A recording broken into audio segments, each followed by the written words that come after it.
En fait, tout est parti d'une passion pour le bois. Rencontrer des personnes qui ont la même passion. Le projet Éco-Toilette a démarré en fait pour faire évoluer ce qu'on fait déjà depuis 10 ans, des abris de berger héliportables. On voulait pérenniser les abris de berger. Et puis on est parti sur l'idée de faire des toilettes biologiques, durables, avec d'une part une augmentation du confort pour les usagers et d'autre part la possibilité d'utiliser l'urine comme fertilisant naturel et d'économiser l'eau potable. Ce qui est important, c'est qu'on arrive à se comprendre et pour se comprendre, il faut qu'il y ait quelqu'un qui soit de l'extérieur, gère ce groupe, lui mette des mots communs sur l'avancée du programme et du projet en fonction des compétences des uns et des autres.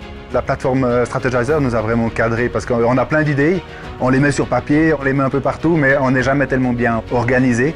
Et puis de les mettre ensemble, d'avoir aussi un schéma, de savoir quel client on va démarcher, de quelle manière on va produire, où on va produire, avec quels produits, c'est des questions qu'on a en permanence.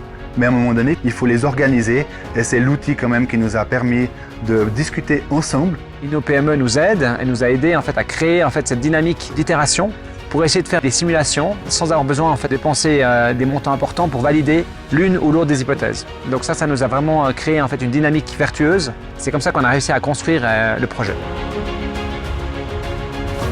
Alors deux succès.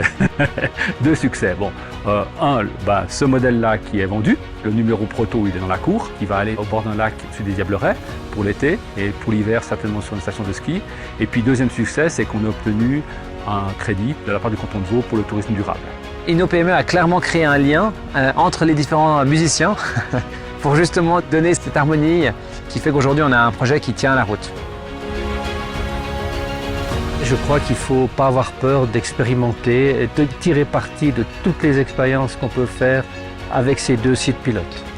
On vient de vendre nos premières toilettes et puis on a dans l'objectif d'en faire 100 sur l'ensemble du territoire vaudois en 3 ans. Donc on a effectivement un objectif assez ambitieux, mais on pense qu'on a les moyens de le mettre en œuvre.